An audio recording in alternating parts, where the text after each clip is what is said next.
This news is sponsored by St. Joseph Senior Secondary School, Panapur, Kadiyat, Bangra, Muzaffarpur.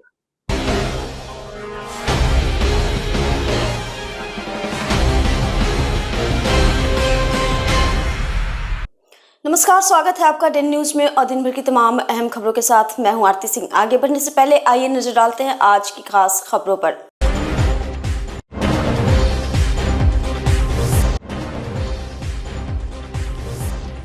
संदिग्ध स्थिति में युवक के पैर में लगी गोली, पड़ोसी पर गोली चलाने का आरोप, पुलिस कर रही है मामले की जांच।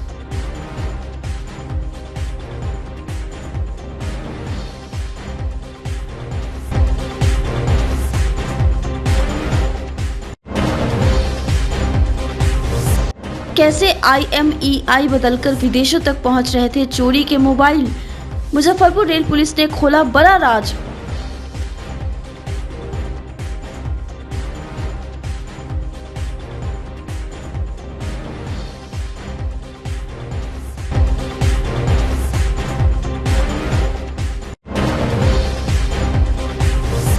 और मामूली विभाग में महिला की पीट कर हत्या, परिवार में मचा कोहराम।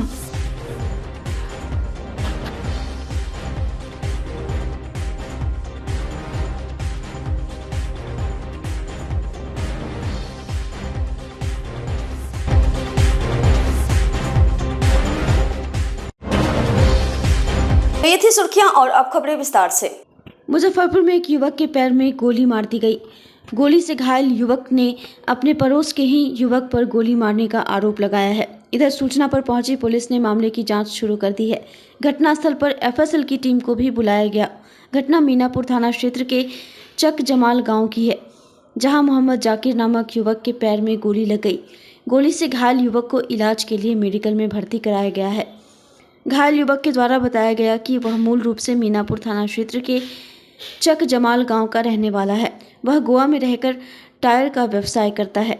उसकी दादी की मौत हो गई थी, जिसके क्रियाक्रम में शामिल होने के लिए वह गोवा से कुछ दिन पूर्व ही घर पहुंचा था। उसने बताया कि उसके पड़ोस के ही कुछ युवक के द्वारा उससे 10 लाख रुपए की रंगदारी की मांग की जा रही थी और नहीं देने पर आज उसे गोली मार दी गई है। फिलहाल पुलिस सभी एंगल से जाँच कर रही है। क्या घटना हुई है? मदैया चौर में हुआ। शुगर फार्म पे बुला के मेरे साथी को भेज दिया गया है और वीरेंद्र मुखिया, राजीव कुशवाहा, चंदन जी आदमी और विक्रम राय, ये लोग 10 लाख रुपया मांग रहा है हमसे। हम गरीब आदमी, हम कहाँ देंगे? वो लोग का भट्ठा है और शुगर फार्म है, वो लोग सिर्फ रंगदारी लेता है। ठीक है। गोली कहाँ चला है? पैर में गोली मार दिया, वो अपना फार्म में तरह मेरे आदमी को भेज दिया गया। उसके बाद तरह फायरिंग करने लगा 3-4 गो। हम अंदाज नहीं लगाया, फटाका की तरह आवाज करने लगा है। उसके बाद आके हमको मारा, हम खेत में गिरे हैं। उसके बाद आपको क्या के लिए बुलाया था? ऐसा ही बोला है कि तुम आओ फार्म पे आके बात करेंगे। क्या नाम हो गया आपका? MD जाकिर हुसैन। कहाँ की घटना है? मदैया चौर का है। क्या गोली लगा है? एक गोली लगा है, डॉक्टर लोग बोल रहे हैं। आपका घर कहाँ है? हमारा घर चक जमाल। पिताजी का नाम? मोहम्मद आला। इसके से लाया गया इलाज के लिए जी। क्या करते हैं आप? हम गोवा में रहते हैं, टायर का काम करते हैं। मेरा मामू का पिता का टायर का दुकान है, हम वहाँ जॉब करते हैं। कब आए हैं यहाँ पर? आके हमको 6-7 महीना हो गया था। मेरी दादी डेथ की है, उसके पे आए हैं। उसके बाद रमजान का महीना गया है, उसमें रह गए थे और थोड़ा बड़ा यहीं अपना टोटो है, गड्डी वाला गाड़ी, वही चलाते हैं। आखिर गोली मारने का कारण क्या है? 10 लाख रुपया मांग रहा है सब। 10 लाख कौन चीज का? रंगदारी, वो लोग का यही पैसा है और रंगदारी मांगने का वो लोग का असूल है। ज्यादा चिल्लाइएगा तो वो लोग पंचायती बैठाता है और जितना मुखिया हो, बड़ा नेता लोग हो, वो लोग कहता है पुलिस प्रशासन कोई चीज को हम नहीं मानते, तुम पैसा देगा कि तुम हत्या कर दे। 2-3 दिन पहले भी चौक पे बैठाया था, यही बात बोला था कि तुम आओ फार्म पे, हम नहीं जा रहे थे। पर बोला तुम रमजान मना लो, तुम लोग का ईद है, ईद मना लो, उसके बाद तुम भेज करो। सबको कोई दिक्कत नहीं है, मुखिया जी है, कोई ऐसा गलती हमसे हुआ होगा या कोई वो लोग फंड वगैरह कुछ इंदिरावास वगैरह के लिए बात करता होगा, इसके लिए हमको बुलाया गया लालची देके और वहीं पे तड़ातड़ सुगंध खा रहा, मैं तो फायरिंग करने लगा। फिर मेरा साथी को वो भेज दिया था किधर, वो आया तो मेरा साथी लोग वहाँ से लेके आया, वो लोग भाग गया। गोली लगने के बाद वो लोग भाग गए। चकजमाल घर हुआ। चकजमाल मुजफ्फरपुर के साहिबगंज थाना अंतर्गत विष्णुपुर पट्टी पंचायत के वार्ड 12 स्थित महादलित टोला में मामूली विवाद खूनी झड़प में हो गई। देखते ही देखते कई लोग गंभीर रूप से घायल हो गए, जिसमें इलाज के दौरान एक महिला की मौत हो गई। बताया जा रहा है कि पेड़ से पत्ता गिरने के विवाद में दो पटीदारों के बीच झड़प हो गई, जिसमें जमकर मारपीट हुई। इसमें हरिंदर राम की 25 वर्षीय पत्नी रीमा देवी के सर में गंभीर चोटें आई हैं। इसके इलाज के दौरान उसकी मौत हो गई। इधर घटना के बाद से आरोपी घर छोड़कर फरार है। पुलिस उसकी तलाश में छापेमारी कर रही है। कल यही मामला था कि हमारे मम्मी दिन में उस बगल वाले पड़ोसी से कुछ बोलचाल हुआ था। उसका जैसे महेश राम, उनका पत्नी झगड़ा की हमारी मम्मी से, ठीक है। वो जैसे खेत में पत्ता उता गिरता है ना, तो इसी के लिए वो बोली कि हमारे में काहे गिरता है। पेड़ हमारा है, उसके खेत में पत्ता उता जैसे हवा बिहार बहता है तो किसी में गिर जाता है।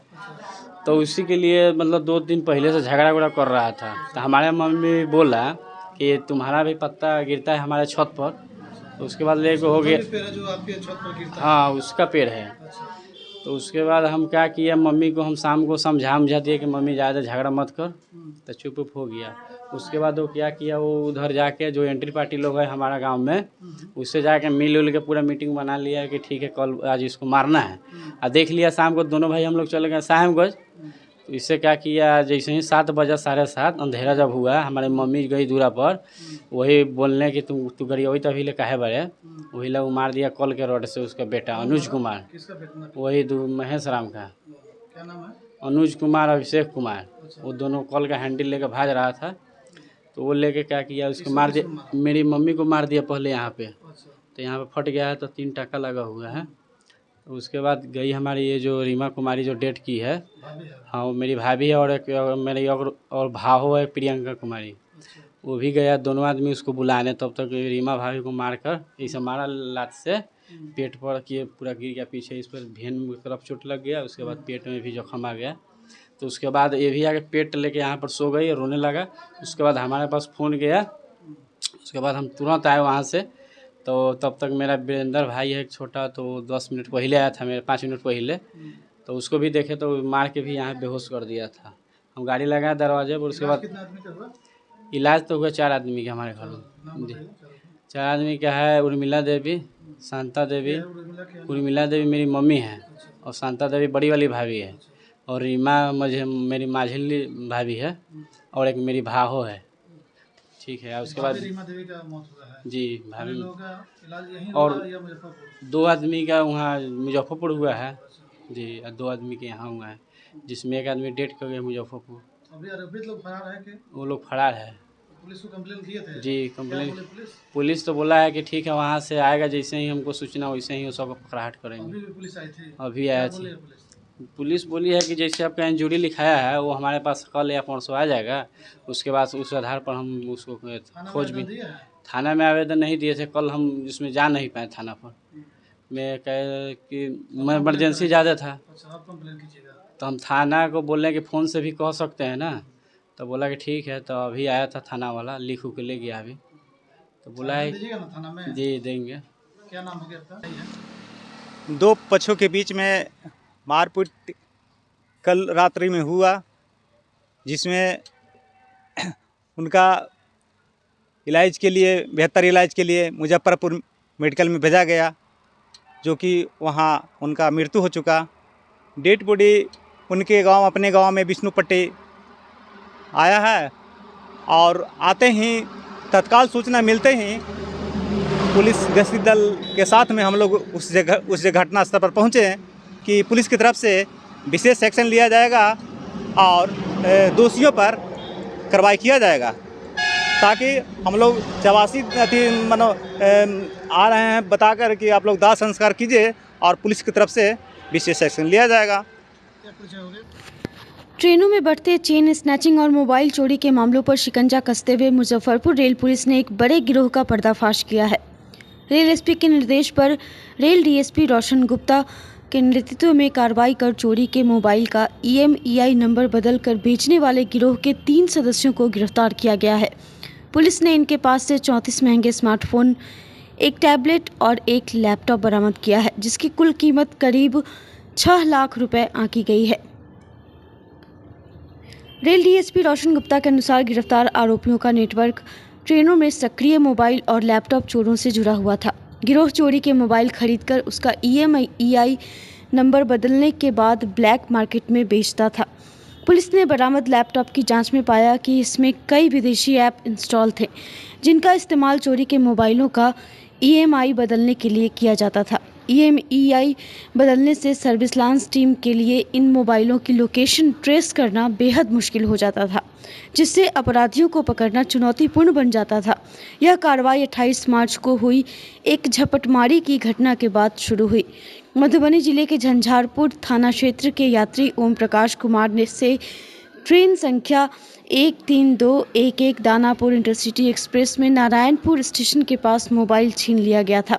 मामले में रेलवे थाना मुजफ्फरपुर में केस दर्ज कर SIT गठित की गई। तकनीकी जांच के बाद पुलिस ने झपटमारी में शामिल त्रिभुवन कुमार को गिरफ्तार किया, जिसने पूछताछ में खुलासा किया कि उसने चोरी का मोबाइल मोती झील के अप्सरा मार्केट स्थित कैफी मोबाइल शॉप के मालिक मोहम्मद कैफी से खरीदा था।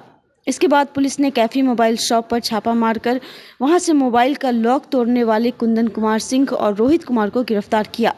छापेमारी के दौरान भारी मात्रा में मोबाइल और लैपटॉप जब्त किए गए। हालांकि दुकानदार मोहम्मद कैफी अभी भी फरार है। पुलिस जांच में यह भी सामने आया है कि गिरोह केवल स्थानीय बाजार तक ही सीमित नहीं था, बल्कि बिहार से चोरी के मोबाइल का EMEI बदलकर नेपाल और बांग्लादेश तक तस्करी करता था। इन देशों में चोरी के मोबाइल की स्थिति और मॉडल के आधार पर उन्हें कम कीमत पर बेचा जाता था। भारत में सेकेंड हैंड मोबाइल का एक बड़ा बाजार है, जिसमें चोरी के मोबाइलों की बिक्री भी बड़े पैमाने पर की जाती है।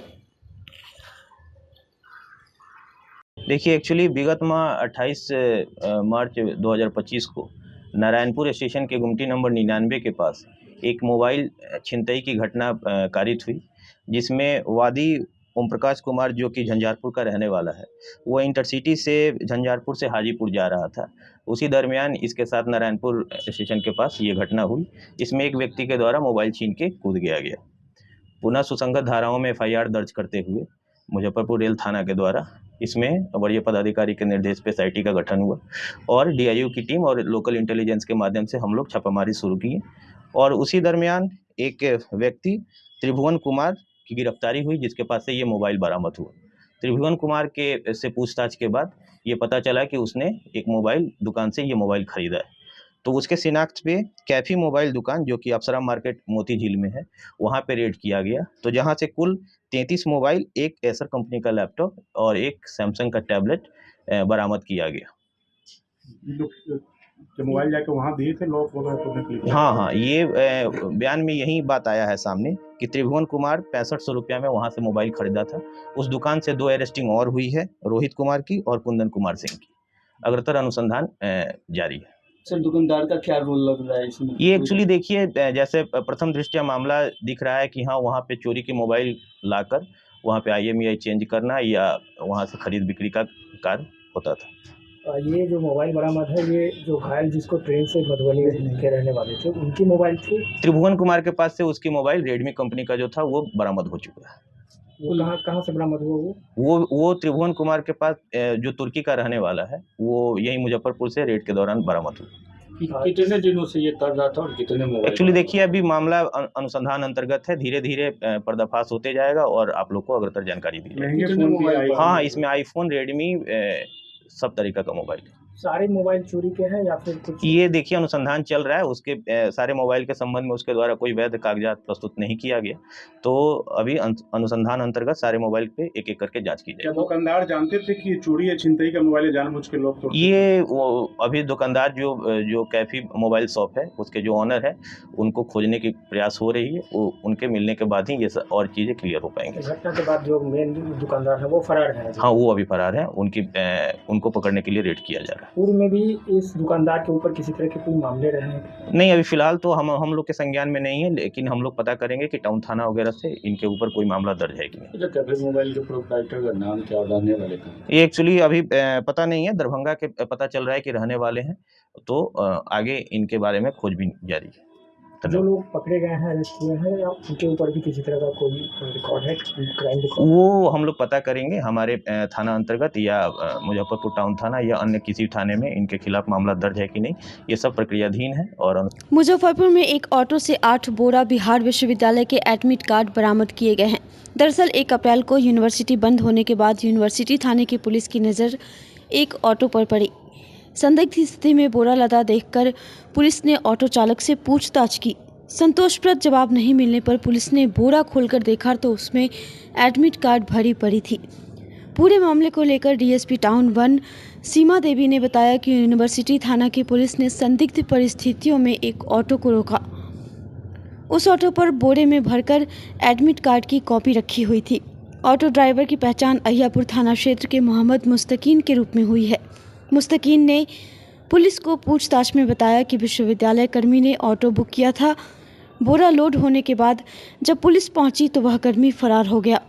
पुलिस ने ऑटो चालक को गिरफ्तार कर मामले की जांच शुरू कर दी है।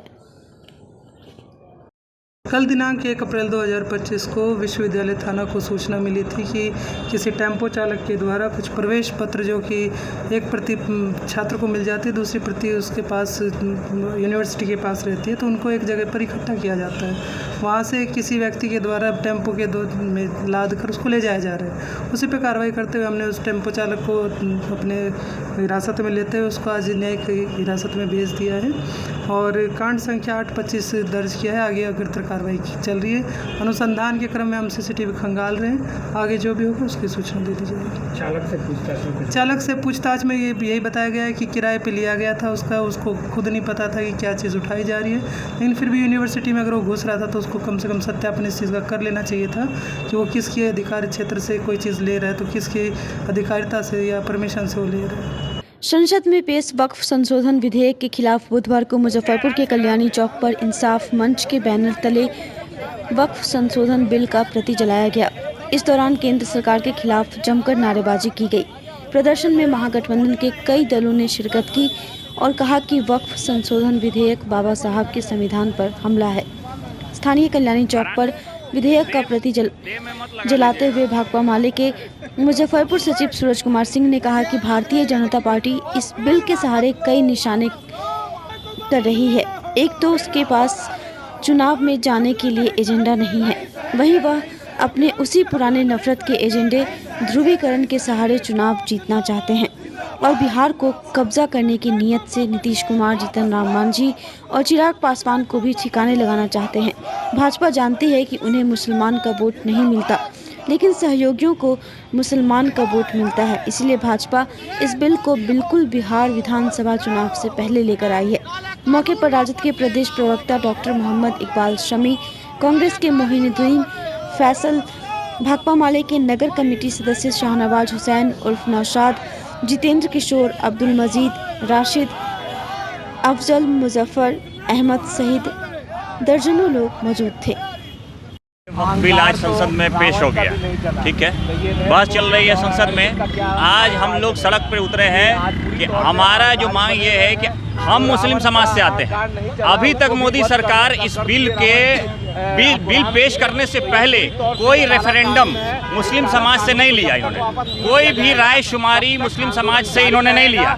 ये आज क्या किए हैं कि संसद में बिल पेश होने से पहले ये कुछ फर्जी मुसलमान को तैयार करके और इसके सपोर्ट में जो है नारा लगवा रहे हैं। लेकिन मुस्लिम क्लास, जो मेजोरिटी क्लास है मुस्लिम, वो आज बिल के मुखालफत कर रही है। लेकिन इनको ना रेफरेंडम लेना है, ना जो है पार्लियामेंट में जिस तरीके से आप बिल पेश किया उसके बाद जो जेपीसी का जो इन्होंने कमेटी गठन किया, उस कमेटी का भी कोई सुझाव इन्होंने नहीं लिया और बगैर सुझाव के ये जबरन बिल पेश करके और किसी तरह से उस बिल को पारित कराना चाहते हैं। और एक तरफ आपको फर्जी तरीके से साबित कर रहे हैं कि बिल जो है मुसलमानों के पक्ष में है, जबकि मुसलमान समाज का 1% आबादी भी इस बिल के पक्ष में खड़ा नहीं है। आप जो है मुसलमानों को दोहरे दर्जे की जो है क्या कहेंगे सिटीजन बनाने की कोशिश कर रहे हैं। ये साजिश नाकाम होकर रहेगी। ये सरकार अब नहीं बनने वाली है और ये सरकार को ये बिल आज नहीं तो कल वापस लेना ही पड़ेगा और इसके लिए जितना जद्दोजहद हो सकता है हम सड़क पर करते रहेंगे और उसको हम बिल को इसके मुखालफत करते रहेंगे। हाँ बिल्कुल, आप यहाँ पर बुलाए हैं तब आए हैं ना। ऐसे कैसे मुमकिन है कि कुछ और अचानक से उनके सपने में आया था कि आज कहीं पर ऑर्गेनाइज होकर के हमको सपोर्ट करना है? कौन लोग इनको बुलाए हैं? आपको बुलाया गया ना, इंसाफ मंच का नाम दिया गया, इंसाफ मंच के लोगों ने बुलाया आपको तो आप आए हैं। तो ये कौन लोग हैं, कौन संगठन है जो इन लोगों को बुलाया है? ये इन लोगों को आइडेंटिफिकेशन क्यों नहीं हो पा रहा है? क्या ये मुस्लिम महिलाएं हैं, क्या फिर बुर्का लगा करके कोई और समाज के लोग आए हैं जो बीजेपी स्पॉन्सर्ड है, आरएसएस स्पॉन्सर्ड है? तो ये तरह की कॉन्स्पिरेसी नहीं चलेगी इस समाज में। इस समाज को बांटने की कोशिश नहीं कर सकते हैं। यहाँ हर तरह के लोग हैं, देखिएगा कि हिंदू समाज के भी लोग आए हुए हैं जो इस बिल के मुखालफत में खड़े हैं। क्यों खड़े हैं? क्योंकि जान रहे हैं कि ये एक प्रोटेक्टिव जो वक्फ बोर्ड है उसको ये हड़पना चाहती है सरकार।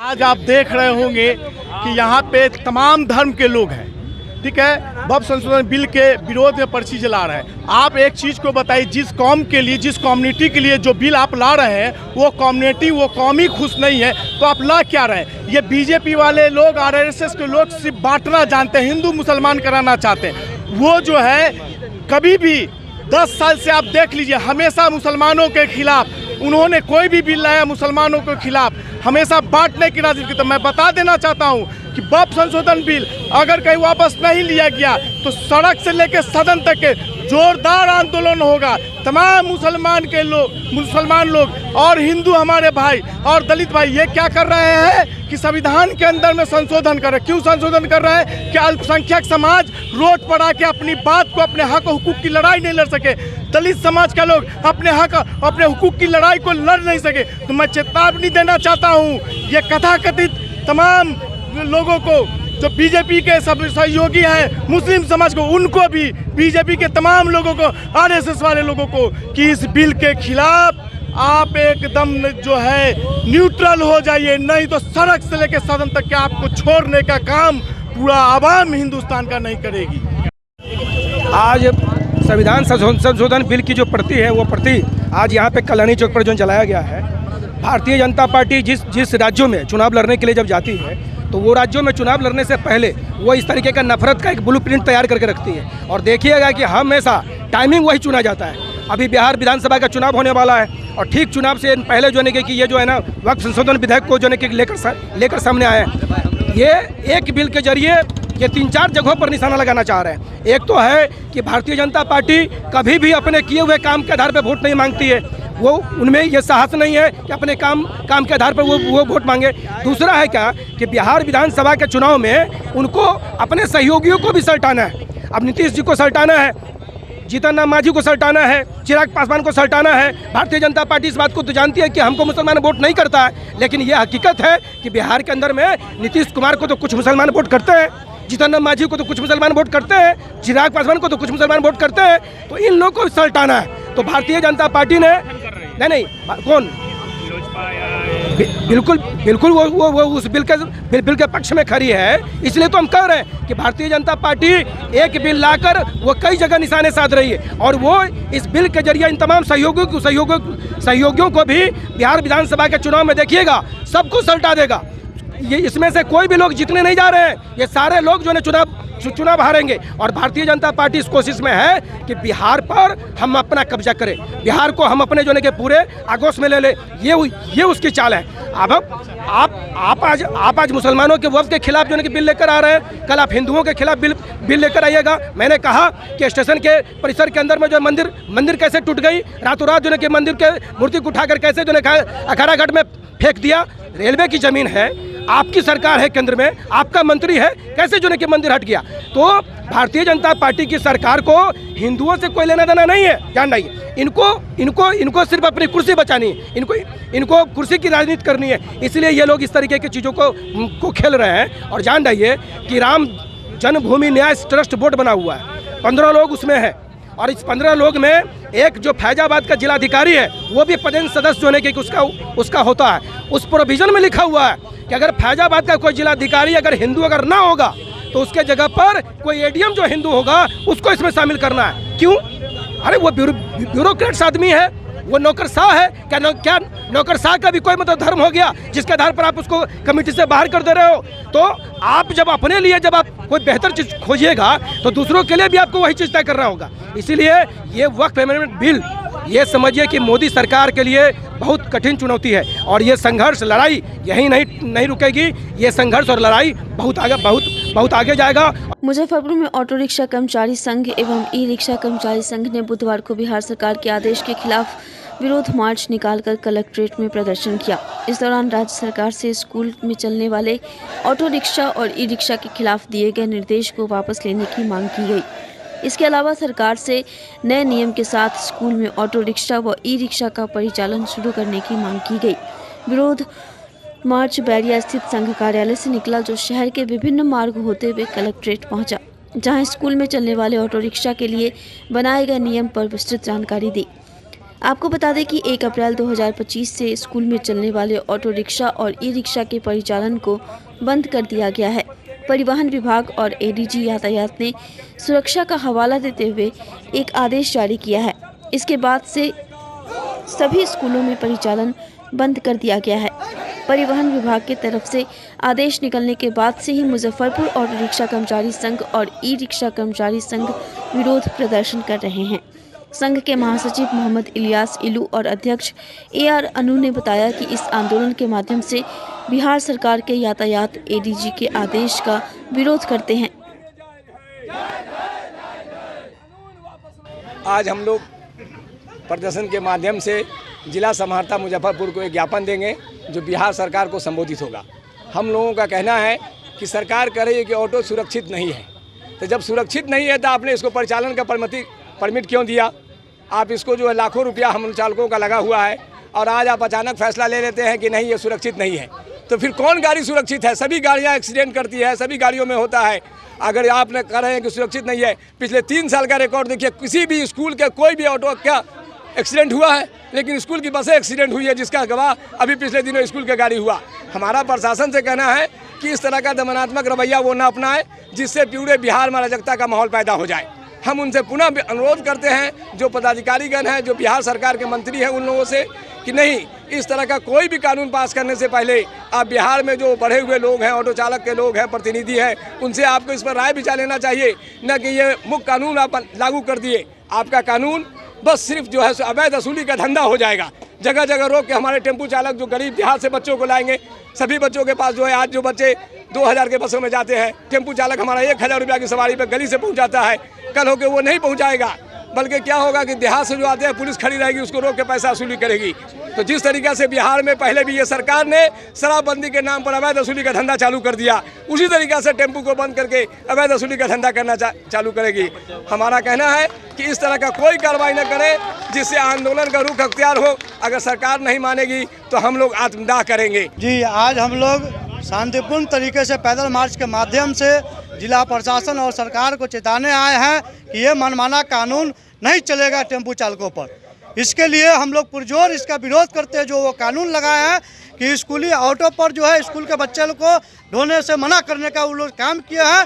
एडीजी जो यातायात ट्रैफिक है, उनके आदेश जो मनमाना ये आदेश है, उसके विरोध में हम लोग आज पैदल मार्च करने का आज हम लोगों ने काम किया है। और आगे हम लोग सरकार को, जिला प्रशासन को चेताने आए हैं, बताने आए हैं कि ये रोजगार की बात है, रोजगार छीनने का काम कीजिएगा, हम लोग पुरजोर विरोध करेंगे और आगे उग्र आंदोलन करने के हम लोग काम करेंगे। पूरे मुजफ्फरपुर जिला के साथ साथ पूरे बिहार का चक्का जाम करने का हम लोग काम करेंगे। आपके चैनल के माध्यम से ये कहना चाहते हैं जिला प्रशासन और बिहार सरकार के यातायात ट्रैफिक एडीजी साहब को कि आप पुनः विचार करें इस पर, नहीं तो आगे उग्र आंदोलन की आपको रुख देखना आपको पड़ेगा और आपको ये झेलना पड़ेगा और आपका पुतला दहन करने का भी काम करेंगे हम लोग। यातायात डीजीपी साहब, आप जो है रोजगार छीनने की बात करते हैं। आपको पिछले महीने जब हम लोगों ने वहाँ पटना में जब बात किया तो ये जो परिवहन के जो मंत्री है शीला मंडल जी, 6 मार्च को उनका गाइडलाइन आया कि भाई ऑटो से जो है स्कूली बच्चा को ढोने का काम करेंगे, उसके लिए गाइडलाइन आया। ये 5-6 दिन पहले बताइए एडीजी साहब के द्वारा जो है आया कानून कि भाई टेम्पू से स्कूली बच्चा को ढोने का काम नहीं करेंगे। भाई क्या करेंगे? नहीं ढोएंगे तो क्या करेंगे? कब तक करेंगे आप लोग प्रदर्शन? हम लोग लगातार जब तक सरकार के कान में आवाज़ नहीं जाती है पुनः विचार नहीं करेंगे। हम लोग आंदोलन को रोकने वाले नहीं हैं। आज पैदल मार्च के माध्यम से हम लोग ये बताने आए हैं कि ये अभी ट्रेलर है, आगे आगे फिल्म बाकी है। आप लोग मानेंगे नहीं, सरकार झुकेगी नहीं, फिर क्या करेंगे? हम लोग अनिश्चितकालीन आंदोलन पर जाएंगे। देखिए, ये हम लोग को साथ जाति हो रहा है, हम लोग के साथ जाति हो रहा है। जो टेम्पू चला रहे हैं, डीजल इंजन चला रहे थे, उस समय जो हम लोग के साथ कहा गया जो डीजल इंजन में प्रदूषण है, डीजल इंजन में प्रदूषण है। आज क्या खाली टेम्पुए में प्रदूषण है? 4 चक्का में या बस में या ट्रक में प्रदूषण नहीं है? CNG वालू चलेगा। अब बताइए, जो CNG हम लोग ले लिए तो अब सरकार कह रहे हैं जो नहीं, ये सेफ्टी नहीं है। तो सेफ्टी क्या चीज़ है? 2 चक्का है कि 4 चक्का है कि बस है कि ट्रक है? क्या चीज सेफ्टी है?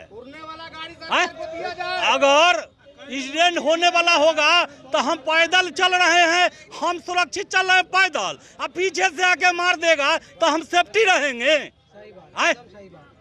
सेफ्टी रहेंगे? तो अब जब आपको सेफ्टी नहीं था तो CNG की गाड़ी निकाले क्यों? नहीं करना चाहिए।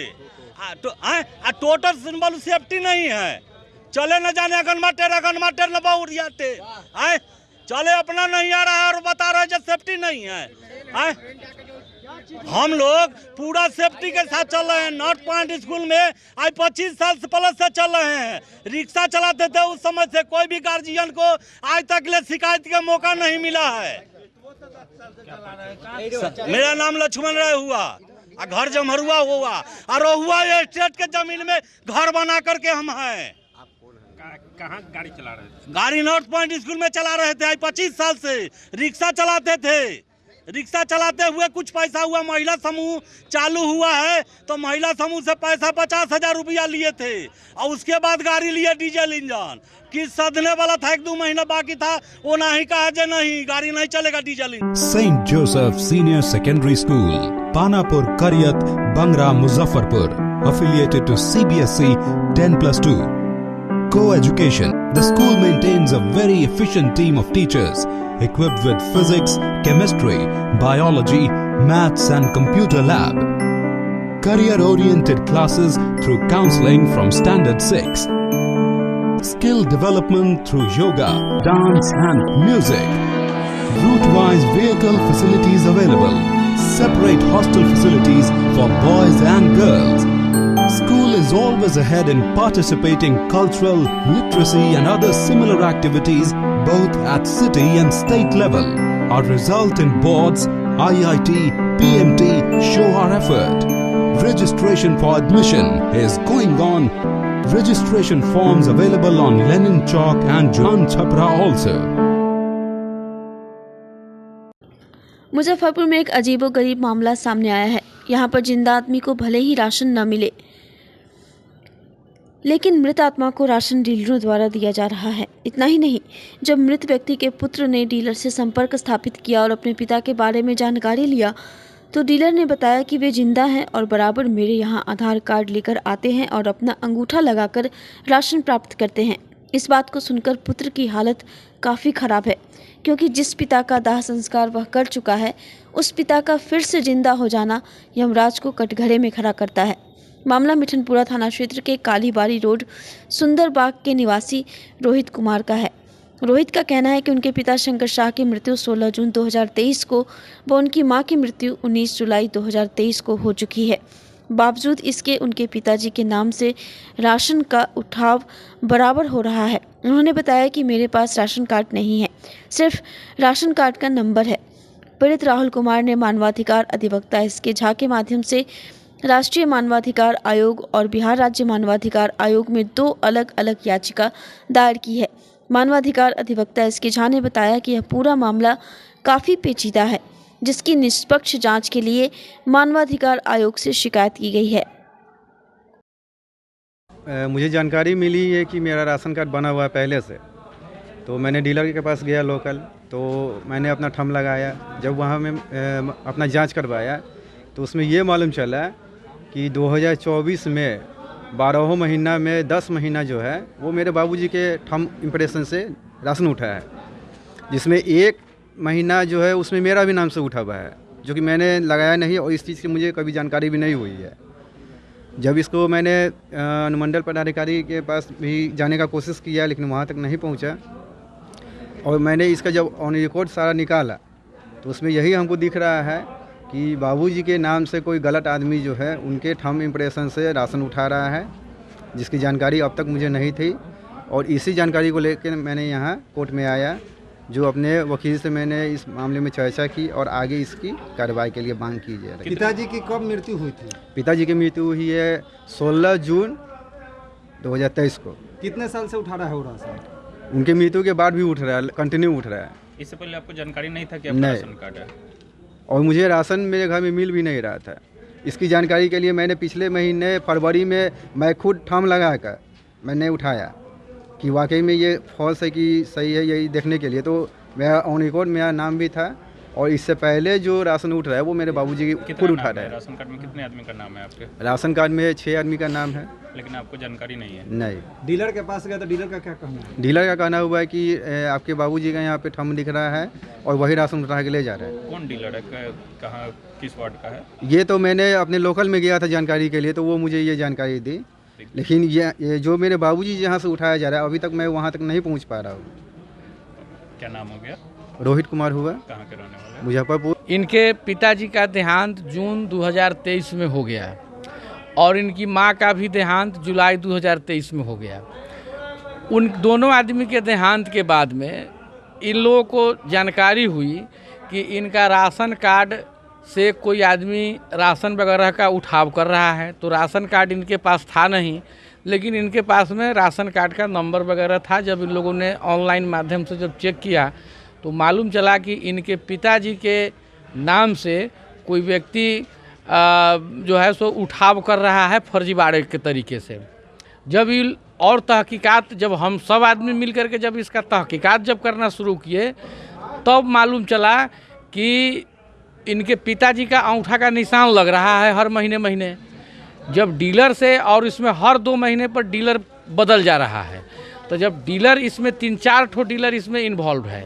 हम लोग जब डीलर से जब पूछताछ जब किया गया, माने जो लड़के हैं रोहित कुमार, जब पूछे डीलर से कि भाई इस पर निकाल कौन रहा है, तो डीलर कहा कि आपके पिताजी जीवित हैं, आप गलत बोल रहे हैं, आपके पिताजी मरे हुए नहीं हैं, आपके पिताजी जीवित हैं और आपके पिताजी हर महीने आते हैं और हमारे यहाँ अंगूठा का निशान लगाते हैं, अपना आधार कार्ड लेकर के आते हैं और अपना राशन लेकर के जाते हैं। यही बात उस सब डीलर बोला। अब ये बेचारा आदमी 6 महीना से परेशान हो गया कि इन्होंने अपने पिताजी का मुक्ति धाम सिकंदरपुर में ये जो है दाह संस्कार कर चुके हैं अपने हाथों से। अब ये आदमी परेशान है कि 3-3 4-4 को डीलर कह रहा है कि तुम्हारे पिताजी जिंदा हैं, हर महीने आते हैं। अभी तो बहुत बड़ा सवाल हो गया, अभी तो जमराज पर प्रश्न चिन्ह उठ गया हुआ है। ये खोजते चले आए हमारे पास में कि अब इसका तहकीकात किया जाए। हम लोग इस मामले को लेकर पहुंचा दिए हैं मानवाधिकार आयोग कि मानवाधिकार आयोग में राष्ट्रीय मानवाधिकार आयोग नई दिल्ली और बिहार मानवाधिकार आयोग पटना के समक्ष हमने 2 अलग-अलग पिटीशन फाइल किया है और हमने यह मांग किया है कि इसकी उच्च स्तरीय जांच हो और जो भी डीलर फर्जीवाड़ा कर रहे हैं उनके विरुद्ध कार्रवाई हो। अगर इनके पिताजी जीवित हैं तो उनके पिताजी को ढूंढ करके लाया जाए कि आखिर इनके पिताजी हैं कहाँ, जो डीलर कह रहा है, जबकि हकीकत है कि इनकी पिताजी की मौत हो चुकी है। और सारे डीलर का जो इसमें संलिप्त हैं और जो फर्जी अंगूठा लग रहा है और कैसे लग रहा है, उस सारा का लाइसेंस रद्द होना चाहिए। लोक आस्था का महापर्व चैती छठ के दूसरे दिन व्रतियों ने बुधवार को खरना किया। खरना पर व्रतियों ने परिजनों के साथ कुल देवता का पूजन कर व्रत का संकल्प लिया। सुबह स्नान के बाद व्रतियों ने छठ मैया की पूजा अर्चना की। शाम को चूल्हे में आम की लकड़ियां जलाकर उस पर गुड़ की खीर और पूरी बनाई। शाम को केले के पत्ता पर घी लगी रोटी, खीर और केला रखकर न्यूज़ निकाला और उसका अर्पण कर प्रसाद स्वरूप सपरिवार ग्रहण किया।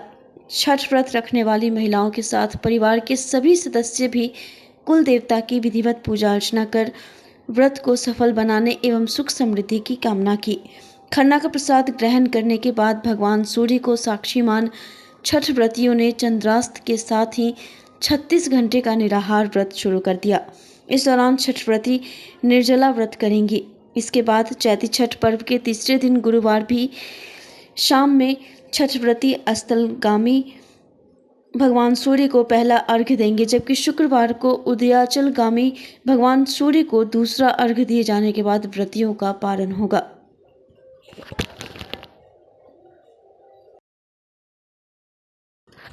मंगलवार को बनास बैंक चौक स्थित एमएसकेबी कॉलेज के राजनीति विज्ञान विभाग की छात्रा अंबिका सर्राफ को नेहरू युवा केंद्र संगठन द्वारा आयोजित विकसित भारत राष्ट्रीय युवा संसद 2025 में पूरे राज्य में छठा स्थान प्राप्त करने के लिए जिला स्तर पर प्रथम स्थान प्राप्त करने के लिए सम्मानित किया गया।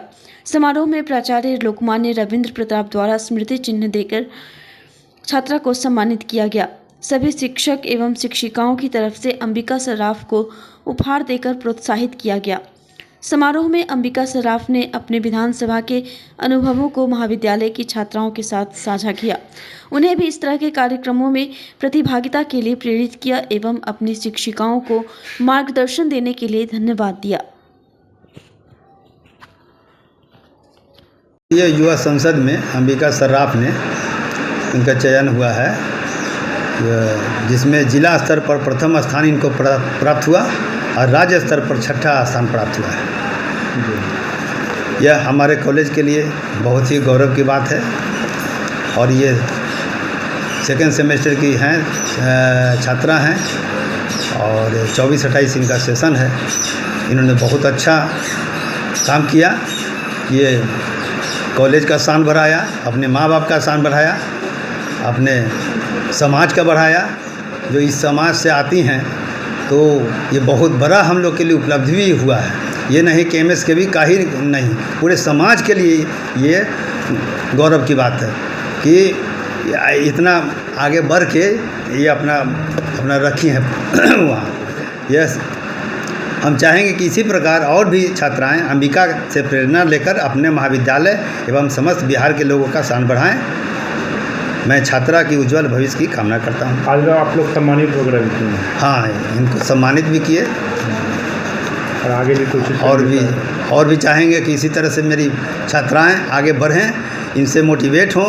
मेरी जो पॉलिटिकल साइंस की मैडम हैं उनका बहुत बड़ा योगदान है इनको आगे बढ़ाने में, और बच्ची ने एक्सेप्ट किया कि हाँ, मेरी शालिनी मैडम जो हैं हमको बहुत आगे बढ़ाई हैं और इसी तरह से हम भी अब सभी बच्चों को आगे बढ़ाते रहेंगे, तभी ये एमएसकेबी का शान क्या पूरे समाज का शान। बहुत अच्छा लग रहा है। वैसे हम वहाँ तक पहुँचे ये कॉलेज के ही कारण हुआ। मेरा पहला स्टेप कॉलेज से ही शुरू हुआ था। मैम लोगों को प्रोत्साहित किए, सर प्रोत्साहित किए पहले इस कॉलेज में स्पीच कंपटीशन में पार्टिसिपेट करने के लिए, वहाँ से शुरू किए, तभी हमको विधानसभा जाने का मौका मिला। और सारा क्रेडिट मेरे प्रिंसिपल सर और मेरे HOD शालिनी मैम को जाता है। उन्होंने ही मेरा स्पीच लिखवाया था और बहुत अच्छा लिखवाया था, जिसके कारण हमको राज्य में छठा स्थान प्राप्त हुआ। इसका मोटिवेशन कहाँ से मिला? मेरे मम्मी पापा से और मेरे टीचर्स से और मेरे सारे फेलो स्टूडेंट्स से। मेरे स्टूडेंट्स ने भी बहुत ज़्यादा प्रोत्साहित किया, जो मेरे सारे दोस्त हैं। सब लोग का सपोर्ट रहा है? सब लोग का सपोर्ट रहा है। आप खुश हैं ना? बहुत ज़्यादा। मुजफ्फरपुर के तिलक मैदान रोड स्थित कांग्रेस कार्यालय में जिला कांग्रेस कमेटी के अध्यक्ष अरविंद कुमार मुकुल को दोबारा जिलाध्यक्ष बनाए जाने पर कार्यकर्ताओं ने उन्हें पुष्पगुच्छ और माला पहनाकर बधाई दी। कार्यकर्ताओं ने उनके स्वागत में अपना जोश दिखाया। इस दौरान कांग्रेस के जिलाध्यक्ष अरविंद कुमार मुकुल ने कहा कि जिस तरह से पार्टी ने उन पर दोबारा भरोसा जताया है, उस भरोसे को वह हमेशा जिंदा रखेंगे। उन्होंने अपने शीर्षस्थ नेता राहुल गांधी, मल्लिकार्जुन खड़गे, कांग्रेस प्रदेश अध्यक्ष राजेश राम, बिहार के प्रभारी कृष्ण अल्लावड़ू, सुशील पासी, शकील अहमद खान समेत सभी शीर्ष के नेताओं को धन्यवाद दिया और कहा कि आगामी विधानसभा चुनाव में पार्टी अगर इंडिया गठबंधन में चुनाव लड़ेगी तो हम 5 सीटों पर अपनी दावेदारी पेश करेंगे और सभी सीट पर कांग्रेस के प्रत्याशी जीत हासिल कर विधानसभा पहुंचेंगे। इसके अलावा लोकसभा चुनाव में भी पार्टी मजबूती के साथ चुनाव लड़ेगी। कांग्रेस कार्यकर्ताओं में जोश और जज्बा बना हुआ है। अखिल भारतीय कांग्रेस कमेटी के द्वारा फिर पुनः हमको मुजफ्फरपुर जिला कांग्रेस कमेटी का अध्यक्ष नियुक्त किए हैं। हम तमाम अपने शीर्षस्थ नेता, बिहार प्रदेश कांग्रेस कमेटी के अध्यक्ष राजेश राम जी को, प्रभारी कृष्णा लावरू जी को, सुशील पासी जी जो हमारे सहायक प्रभारी अखिल भारतीय कांग्रेस कमेटी के, और विधायक दल के नेता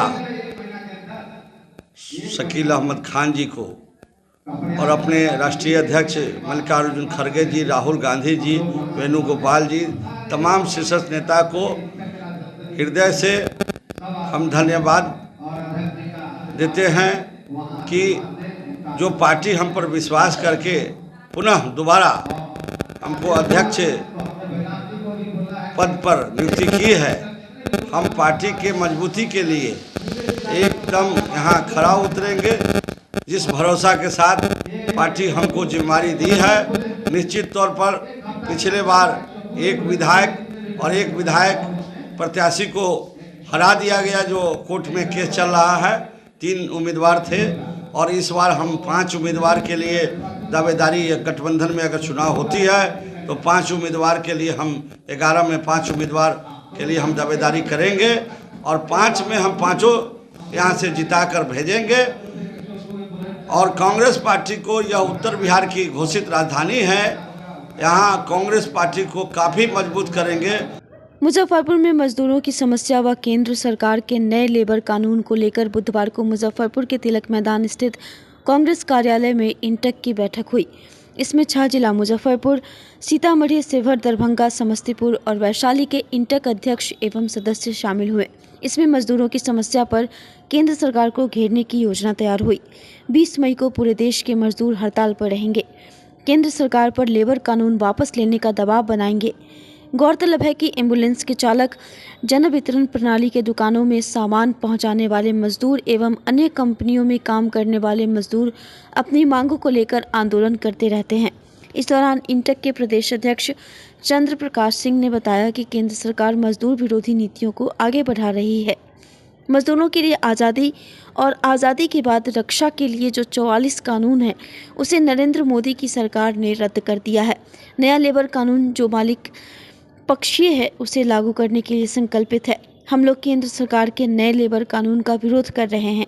इसके अलावा राज्य सरकार बिहार में ठेका प्रथा लागू कर रही है। आउटसोर्सिंग के माध्यम से राज्य सरकार मजदूरों की बहाली करके उसे न्यूनतम मजदूरी भी नहीं दे रही है। राज्य सरकार श्रम कानून का भी अनुपालन नहीं कर रही है। आज का जो बैठक आप लोग जो कर रहे हैं, क्या किस तरह का उद्देश्य? देखिए, आज का जो राष्ट्रीय मजदूर कांग्रेस इंटक का ये कार्यक्रम मुजफ्फरपुर में हो रहा है और मुजफ्फरपुर के अतिरिक्त 6 जिला के इंटक के हमारे अध्यक्ष भी इसमें शिरकत कर रहे हैं और मुजफ्फरपुर जिला का जो भी हमारा संबद्ध यूनियन है उसके लोग भी यहाँ आए हुए हैं जो सक्रिय कार्यकर्ता हैं। खास करके इस आज के मीटिंग में 2-3 बात हम आपको बताना चाहते हैं। पहली बात तो है कि पूरे भारतवर्ष में 20 मई को आम हड़ताल, राष्ट्रव्यापी हड़ताल मजदूरों के द्वारा आयोजित की गई है। मजदूर संगठन जो पूरे भारतवर्ष में है उनके द्वारा आयोजित की गई है और इसका कारण यह है कि केंद्र में जो सरकार आज बैठी हुई है वो सरकार मजदूर विरोधी नीतियों को आगे बढ़ा रही है।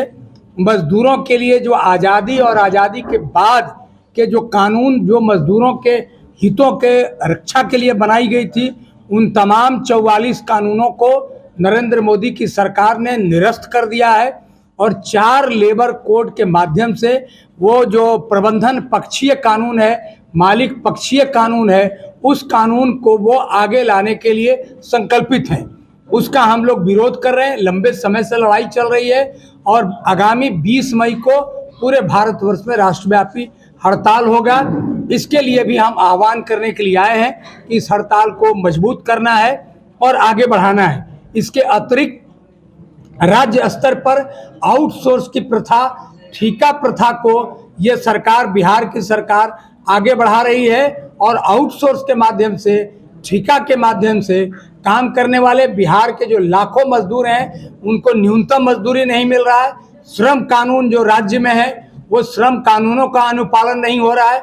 उदाहरण के लिए हम आपको बता रहे हैं 102 जैसे एम्बुलेंस जो आवश्यक सेवा है उसमें काम करने वाले बिहार के 10,000 जो ईएमटी हैं, ड्राइवर हैं, उनको आज के दिन में न्यूनतम मजदूरी और श्रम कानूनों की सुविधा उनको नहीं दी जा रही है और राज्य सरकार इस मामले में चुप्पी साध करके बैठी है।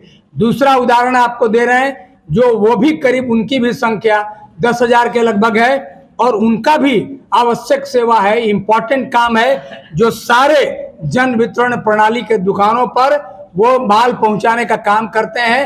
8 करोड़ लोग उस काम से जुड़े हुए हैं, मतलब उन खादान 8 करोड़ लोगों को जा रहा है, बिहार सरकार दे रही है और उसमें काम करने वाले मजदूर हैं, उनके भी मजदूरी को उसमें काम करने वाले जो कॉन्ट्रैक्टर हैं, ट्रांसपोर्टर हैं, माफिया हैं, वो मजदूरों को मजदूरी नहीं दे रहे हैं, कोई सुविधा नहीं दे रहे हैं और आंदोलन करने पर एफआईआर की धमकी दिया जाता है और वो उनके विरुद्ध अन्य तरह की कार्रवाई की जाती है।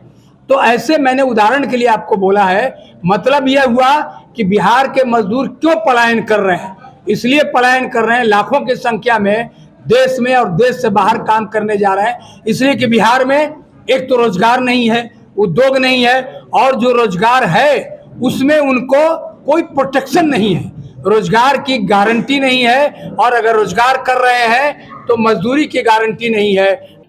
मुजफ्फरपुर के कंपनी बाग स्थित नगर भवन सभागार में बुधवार को महापौर Nirmala Sahu, deputy mayor doctor Monalisa, SDO पूर्वी अमित कुमार के साथ साथ निगम क्षेत्र के वार्ड पार्षद और जनप्रतिनिधियों के साथ राशन कार्ड की समस्याओं को लेकर एक बैठक आयोजित की गई। जनप्रतिनिधियों द्वारा राशन कार्ड की समस्या से अवगत करवाया गया, साथ ही अंत्योदय का राशन उपभोक्ता तक सही तरीके से नहीं पहुंचने की शिकायत भी की गई। बैठक में एसडीएम अमित कुमार ने बताया कि राशन हर लाभुक तक सही तरीके से मिल सके, इसके लिए जनप्रतिनिधि को भी आगे आना होगा।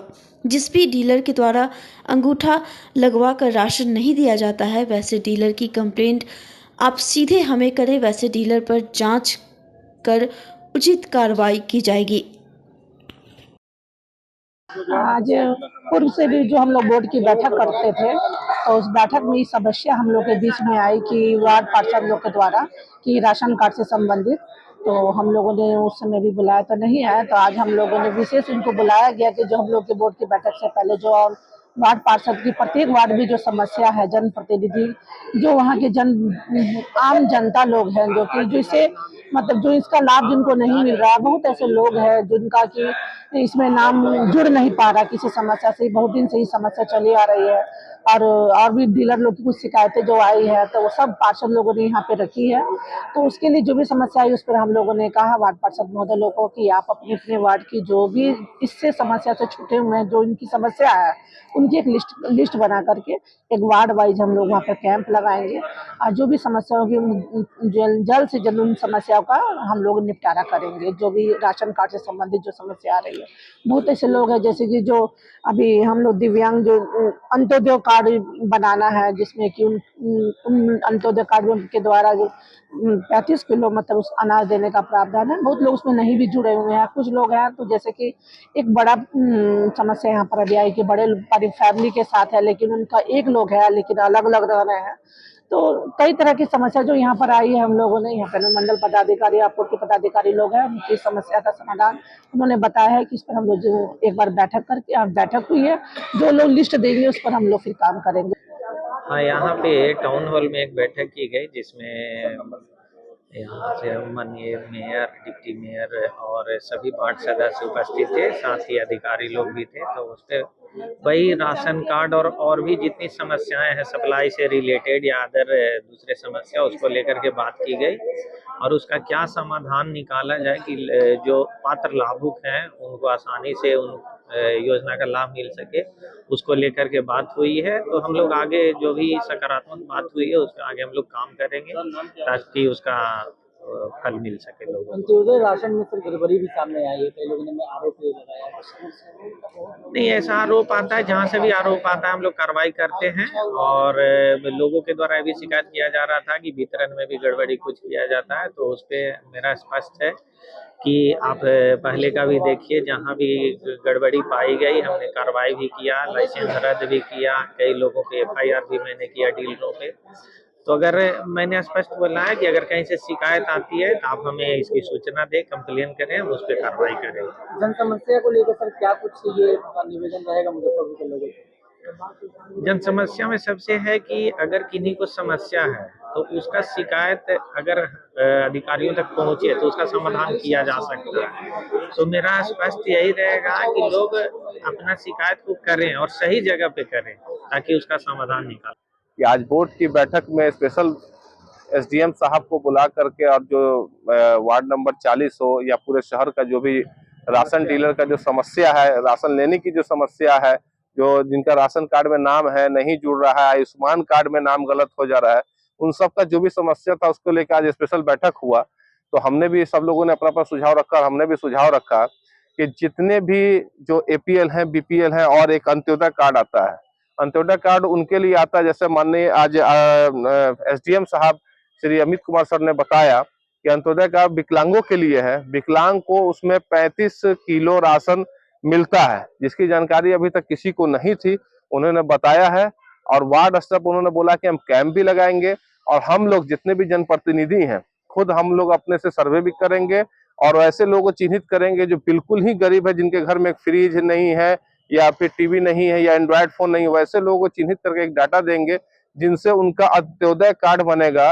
और जानकारी के लिए अंत्योदय कार्ड काफी लोग को नहीं पता है कि अंत्योदय कार्ड होता क्या है, एक बार जानकारी के लिए बता दें कि अंत्योदय कार्ड होता क्या है। अंत्योदय कार्ड बिल्कुल ही गरीबी रेखा से नीचे वाले लोगों के लिए आता है, जो महादलित हो गया, जो बिल्कुल ही एकदम उठ नहीं पा रहे हैं, जिनके घर में फूस की घर है, सही से उनके घर में कोई भी सुख सुविधा के आराम नहीं है, जैसे कि कोई बाइक नहीं होना या ऐसे हैं बहुत सारे लोग हैं आज भी हैं जिनके घर में बाइक नहीं, टीवी तक नहीं है। वैसे लोगों को अंत्योदय कार्ड बनाने के देने का काम किया जाएगा। उसके तहत 35 किलो राशन उनको मिलेगा। मुजफ्फरपुर के मोतीपुर प्रखंड के बरजी पंचायत के वार्ड 8 के ब्रह्मस्थान पर नवनिर्मित मंदिर में हनुमान की मूर्ति स्थापना को लेकर 5 दिवसीय यज्ञ के पहले दिन कलश यात्रा का आयोजन किया गया। यह यज्ञ 2 अप्रैल से 7 अप्रैल तक चलेगा। यज्ञ के पहले दिन कलश यात्रा का आयोजन किया गया, जिसमें 251 कन्याओं ने बाजे गाजे के साथ यज्ञ परिसर से कलश के साथ भुरकुरवा घाट नकटा के लिए रवाना हुई। यहाँ आचार्य सुरेश बाबा ने वैदिक मंत्रोच्चारण के साथ पूजा अर्चना कराई। बीरबल पूजा अर्चना के बाद गंडक नदी का निर्मल जल कलश में भरकर कन्याएं पुनः मंदिर परिसर में पहुंची। मंदिर की परिक्रमा करने के बाद स्थल के चारों तरफ कलश स्थापित किया गया। उसके बाद यज्ञ समिति की ओर से लोगों के लिए प्रसाद की व्यवस्था की गई।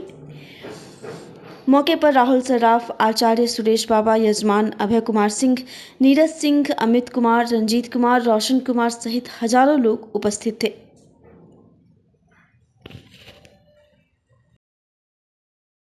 सभी को धन्यवाद जो आप यहाँ पे कीमती समय निकाल करके आए हैं। ये आज कलश यात्रा बरजी ब्रह्म स्थान से लेकर के और पहाड़ चक गंडक नदी तक वहाँ पे जलबोझी का कार्यक्रम हुआ है। वहाँ से फिर हम लोग यहाँ पे कलश लेकर के आए हैं और इस कलश यात्रा में 108 कन्याएं भाग ली हैं जो कलश को लेकर के आई हैं। सबसे पहले आज का कार्यक्रम जो संपन्न हुआ उसका उनका आभार सबसे पहले मैं बजरंगबली को प्रकट करता हूं, क्योंकि उन्होंने बहुत सहयोग किया है। जो कि मौसम को देखते हुए हम लोग बहुत ज़्यादा डर रहे थे, लेकिन साक्षात भगवान बजरंगबली का कृपा हम लोग पर बरस रहा है और अब हमको ये विश्वास होने लगा है कि मेरा जग सफल होगा। कितने दिनों का है? ये जग 5 दिवसीय है। आज कलश यात्रा है, कल मूर्ति नगर भ्रमण होगा, 4 तारीख को प्राण प्रतिष्ठा, शाम को 4 बजे से भंडारा, भव्य भंडारा का भंडारा, वो जो जब तक लोग आएंगे तब तक भंडारा चलेगा। रात्रि में जागरण का व्यवस्था किया गया है। 6 तारीख को अष्टजाम शुरू होगा, 7 तारीख को यहाँ पे विवाह कीर्तन जो रात्रि में होगा, विवाह कीर्तन का प्रोग्राम रखा गया है। यानी कि 2 से 7 अप्रैल तक यहाँ पे मेला का भी आयोजन किया गया। क्या परिचय हुआ वाले लोगों के लिए सुरक्षा की क्या व्यवस्था है? सुरक्षा, भरपूर सुरक्षा, यानी कि हम उनके साथ रहेंगे, कभी भी किसी प्रकार का दिक्कत का सामना नहीं करना पड़ेगा। बहुत खुशी की बात है कि हम लोग आज 2 अप्रैल को कलश यात्रा का जो आयोजन किए थे, बहुत मतलब प्रसन्न मुद्रा में हम लोग का संपन्न हुआ। ये जग 2 से 7 तक चलेगा, जो कि कल मूर्ति नगर भ्रमण, 4 तारीख को प्राण प्रतिष्ठा होना है, 6 और 7 को अष्टजाम और विवाह कीर्तन का प्रोग्राम है। आज हम लोग का जो कलश यात्रा हुआ है, इसमें सभी ग्रामीण, सभी बच्चे और सभी बालिकाओं का बहुत बड़ा सहयोग मिला है। ऊपर से हनुमान जी का भी बहुत बड़ा सहयोग मिला है, ताकि कल तक का जो मौसम था, धूप इतना तेज थी कि पता नहीं, हम लोग डर रहे थे कि कैसे पार लगेंगे, लेकिन हनुमान जी की कृपा से हम लोग का मौसम ऐसा साथ दिया कि हम लोग जो अपना यात्रा था कलश यात्रा का संपन्न किए। इसी प्रकार एक बार बोलिए जय श्री राम, जय श्री राम। आज की खबरों में बस इतना ही। कल फिर मिलेंगे कुछ नई खबरों के साथ। तब तक के लिए हमारी न्यूज टीम को दीजिए इजाजत। नमस्कार। St. Joseph Senior Secondary School, Panapur, Karyat, Bangra, Muzaffarpur, affiliated to CBSE 10+2. Co-education. The school maintains a very efficient team of teachers equipped with physics, chemistry, biology, maths and computer lab. Career-oriented classes through counseling from Standard 6. Skill development through yoga, dance and music. Route-wise vehicle facilities available. Separate hostel facilities for boys and girls. School is always ahead in participating cultural, literacy and other similar activities both at city and state level. Our result in boards, IIT, PMT show our effort. Registration for admission is going on. Registration forms available on Lenin Chowk and Jalan Chhapra also.